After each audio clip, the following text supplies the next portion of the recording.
Hey there, Sagittarius. So it's been a while since I've posted anything, any big forecast.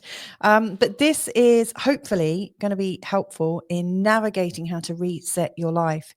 To me, this is, you know, this new moon to full moon sequence. Out of all the different signs in the zodiac, yours is one of the most affected by this particular set of astrology. To me, it feels like it's a time, a real sort of imperative time to reset the essentials in life. And it's less about you and your body, but more about the external facets of your life. So your home and how you're living in your home and who you're living in it with, your relationships, and also your career. So to me, it feels like all three are getting reset within these next 2 weeks. There's also something going on around the eighth house. I want to talk about Mars and his retrograde and his movement forwards, and the upcoming retrogrades, the personal retrogrades with Venus and Mercury. So yeah, for me, this is all about a huge reset for you and also making sense of the personal retrograde. So let's get cracking now and see what we can come up with. So, like I said, we're on a journey from new moon to full moon. And I just wanted to kind of visually illustrate this, so as we come into this on the 28th of February, there's not much light. The new moon is literally a clean slate. It's offering you a new chance, a new start. And it's time for you to kind of visualize and to really sort of claim how you want it to be. Now, the new moon energy isn't necessarily grabby. When I say claim, I don't mean go, onto a mountain or into a town square with a great big megaphone and say what it's all about. But, I think it's like an internal claim. It's like you're standing for what you want to create in your life. And so it's asking you to have a bit of courage. Now, in the sign of Pisces, I'll talk about that in a second. But this new moon, I think, is having the courage to start to dream about your life in a new way. Now, the full moon, when that lands in your chart, and it's a total lunar eclipse, so it's going to be, creating changes in the way you are externally in the world, from the public view, your career, your standing in the world. How are you doing as a human? Are you living up to your experience? Are you living up to your potential? Do you feel like you're on track to create a lasting impression? Who knows? But this particular total lunar eclipse could really turn your life around it could move it forwards exponentially in quite a powerful way. Are you ready for that? So this is what this reset is about. Are you ready? Now, this midpoint in between is happening. It's the first quarter is on the 7th of March, midway between the two. You'll see is a kind of interesting blend of dark to light. So I see this first week as being kind of unconscious.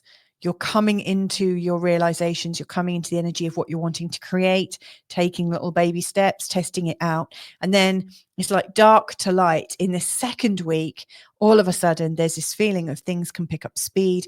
Cooperative components are slipping into place, because I do believe that when you hold a vibration for something and you're saying, this is what I'm for, this is how I stand in the world, this is all about me, all of a sudden life, it hears that this is what you want and it starts to slot everything in. So exciting. Just in case you're a bit more of a rational Sagittarius, this is how it looks in a calendar. So we've got the new moon on the 28th of Feb, the turning point on the 7th of March and the 14th. So Fridays, in these next 3 Fridays, are really important. Now, I have put in some other things that I will be mentioning throughout this, like Venus retrograde is important. Mercury moving into Aries seems important. And in particular, this Sun conjunct Saturn and Sun trine Mars are super important as well. But let's have a look at what this looks like on a chart, because I've got 2 charts here. This is the one to set the scene. This is the chart for the new moon energy in the sign of Pisces for Sagittarius. You see Sagittarius is here. This new moon energy is taking place around the 4th house, which is a real sort of fundamental house in astrology. It's where all of our stability comes from. So it is about our most private thoughts, our most private life. There's change going on in a way that's really affecting us. And this is a beautiful new start, a beautiful reset. and a level of your security. But if you notice here, Jupiter, which has been in the 7th for quite some time, this is all about our relationships. And, Jupiter has been retrograde during this time, but, Jupiter's now straightened himself out, but he's in the sign of Gemini, but he's in a square to this new moon. So it's dynamic, this new moon, funnily enough, in another Jupiter ruled sign, this new moon has got a Jupiter theme, and Jupiter's in a square to it. So there is, I think, some inflammation. Jupiter, when he has hard aspects to it, he tends to inflate things. So if there is a problem, it's likely to get bigger and bigger until you really notice it. I mean, think about the planets, or what we know of the planets. Jupiter's the biggest one. You can really see it, you can't ignore it. Jupiter has this very sort of obvious way of being, which is kind of synonymous with what people say about Sagittarians, that they have an energy that people really connect into. They're kind of larger than life. And so, yeah, there is a sort of inflammatory thing. So any issues that you've got going on at home could very well come up to be looked at, so anywhere where you're not dealing with inflammatory situations, this is your kind of warning call or wake up call to pay attention to it. It's time to get things resolved. Now, this, I do believe, also fits in with Mars. Mars went retrograde on the 6th of December, and he's gone direct from literally just yesterday, the 24th of February. All Aries and Scorpios are sighing and going, oh, thank goodness. If you've got a lot of Scorpio or Aries in your chart, you'll be really thankful of this, because, Mars retrograde, it was a real sort of like long drawn out one and pretty painful. But where this is in your chart, our chart, because I'm a Sagittarius too, is in the 8th house, which has to do with us having the courage to move forwards in life, take the next step, have the courage to do it, the courage of our convictions. It's about transforming from one stage of life to another. It's like a rite of passage. It's also a place where other people's judgments sit about us, and also where we might be judging the people around us. It's also a place of shared assets. So any kind of difficulty that's been going on around those, in particular, if something started to go a bit wonky in early December, you may well find in this week that is one of your inflammatory things that is coming up to be healed. So anything that you didn't heal over this winter, the Jupiter square to this new moon is giving you the energy to do it. And it's encouraging you. It's kind of taking you by the hand saying, come on, it's time. Let's do this. It's like looking you right in the eye and saying, it is time to face yourself. And it's probably going to be okay, because ultimately Jupiter is a optimistic planet. He is all about well-being and things going well. So, I would say the moon, the sun, Jupiter and Mars are all when they work together, they work really nicely. And Mars actually at the time of the new moon is in a really supportive position. He's going direct in the 8th house. Okay. Can bring up arguments for sure, but he is, in a very determined trine to Saturn and Mercury, and a really beautiful supportive trine to the new moon. So whatever's inflamed, you can heal it. You have the energy to do that. I think that's important to know. Now, where we're going over the course of these 2 weeks, the moon, so it starts off here.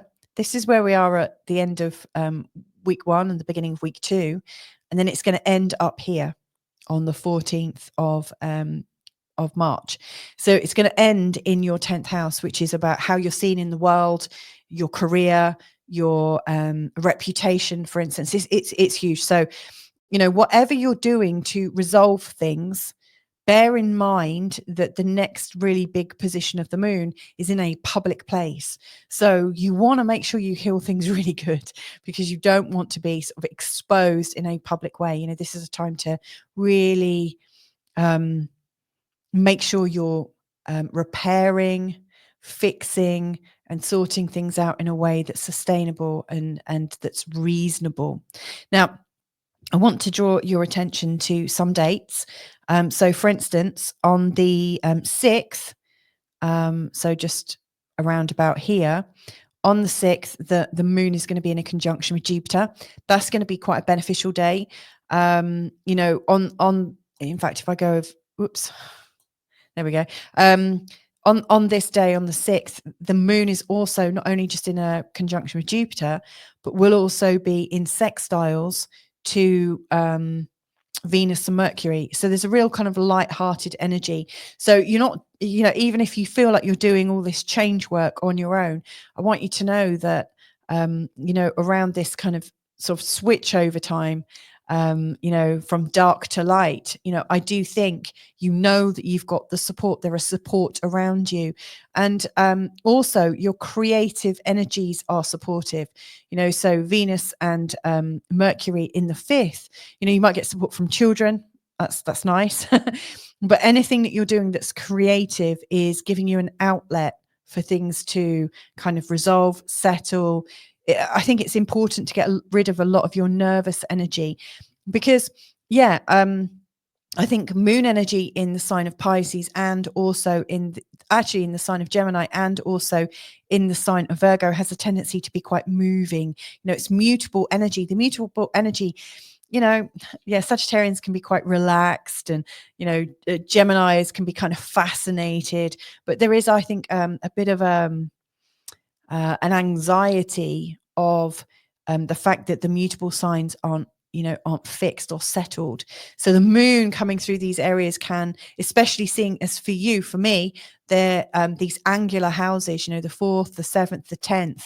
These are houses, really important houses. So things can get stirred up, but it's good to know you've got support on this journey from home to away. You really can do it. I also would like to bring your attention to okay, so the 14th, we've got that square. Venus and Mercury. So I did mention at the start that the personal retrogrades seem really, really important in terms of this reset. And obviously the personal planets that go retrograde, we've got Venus, Mercury that are about to go retrograde, and also Mars that's just stopped being retrograde. In fact, from the beginning of the year until the 13th of April, there is literally just, 6 days where there's no personal planet retrograde. So that is pretty intense, especially seeing as during that time, the North Node has also shifted signs. So Mars has been retrograde since January. It's just gone direct. We've got a brief respite of 6 days, and then Venus is going retrograde. Now, Venus and Mercury, I'm going to be talking about these in a separate video, but Venus and Mercury going retrograde in Aries around about, one's going at 9 and the other's going at 10 degrees. Venus is going at 10 degrees. Venus is going first on the 2nd, and she is traveling all the way back to 24 or 26 degrees in Pisces, and she's going to go forwards on the 13th of April. Now, if you imagine those as brackets, the 2nd of March to the 13th of April, Mercury is going to go retrograde and finishes retrograde inside those brackets, inside those times.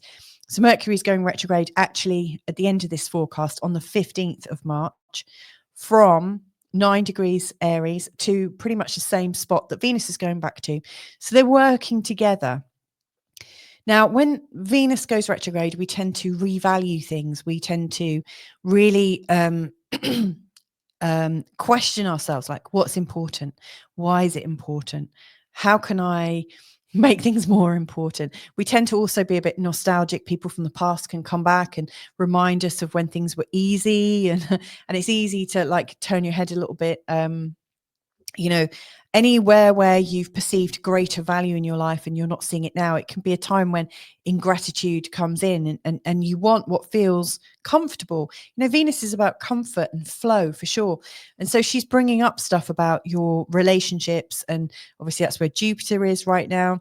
And she's reminding you of how much ease you have had and how much ease you would like to get back into your life. So this retrograde between the 2nd of March and the 13th of April is going to be beneficial, but it just feels like you're clearing things out. Where you've wanted to go off and be creative and start to really lift your life up. What's apparent is you've got to go back a little bit into the home and pick up on those things that have got left behind. There's a few little snags that you've got to go back. I guess it's called snagging. You're going back into the home and your home life, your family life, and like getting that energy off those snags, those little hooks, those little triggers, so that you can, when you're going forwards again from the 13th of April, you're moving forwards feeling much better, much clearer, and your creation is going to be off the scale. So again, that's talking about the inflammation that might have built up since December, and obviously Jupiter is here inflaming everything. Now Mercury, when he goes back retrograde from this point of your creation, you're able to articulate what you're learning about. But both Venus and Mercury retrograde are internal processes. It's not about how you're actively loving or how you're actively communicating. It's an internal job. How are you communicating with yourself? So this is really deep acting, these both coming back into the fourth house, especially seeing as Mars's retrogrades coming into your eighth house. The fourth and the eighth are both very, very private houses where there's a lot of inner psychological turmoil. So Sagittarius, this probably hasn't been your best season from start to finish. It's like the first quarter of 2025, there's a lot to resolve. There's a lot of internal stuff that you're churning. But we will get to the end of this. And from the 13th of April, again, this is beyond this particular forecast, things will start to move forwards pretty brilliantly. So there you go. I hope that's been helpful in understanding some of the themes that are coming up right now for you in terms of how to reset the basics. If I had like one final thing I wanted to share with you, I guess what I would say is, it's important to remember that things can clear actually quite quickly. Things might have got quite stagnant, with Mars going retrograde through the 8th. And yeah, it can bring up a lot of hidden aggressions and hidden resentments, and some of these harder aspects that are kind of difficult to swallow. Mars really does want to physically clear things. Venus and Mercury coming back into the fourth house, they are, I think, a lot more gentle. They're going to be helping you notice what you've missed out on, where you feel like you've missed out on support, where you feel like you've missed out on friendliness. In particular, they're coming together really beautifully on the 11th of March. And, when they come together on the 11th of March, they are reminding you of what support feels like. It's a friendly aspect, this ability to relate to people without an agenda, this ability to relate to people as brother and sister, and to find that beautiful sensitivity between people. And I think it gives you hope that what you're clearing at the moment is going to put you on a beautiful path, and one that could really change things. So, as you do come up to this total lunar eclipse, I do think your work and your life's expression is likely to really take on in a big way. It's going to take off in a big way. There's going to be some really big, giant leaps forward for you to enjoy and make the most of. It could get quite calamitous because these eclipses can do that, but if you are wanting to prepare yourself to make the most of it, then this really is I think a time when your whole life can reset. I guess another two more final things. From the 8th to the 12th as well, the sun's positions are really helping you to move forwards. The sun in the trine to Mars is going on throughout this whole time, but exact on the 8th, it's a time to really find your courage, to move on that thing that maybe you've put off for too long. And then finally, the sun conjunct Saturn. Yeah, it does feel like your biggest fears might be coming real. You're facing that thing that you've avoided, but boy, can you get some work done. It really is clearing the way. So yeah, baby steps, you're getting there. So if you found that useful, and I hope you have. I've got a couple of other videos that you might want to look at. I'm playing at the moment, and I've created an actual small relationship and connection video. I guess you could call it about love. I'm going to be talking about how you can be more attractive with your partner, how you can increase intimacy and trust, and also maybe how to resolve things when it goes a bit wonky.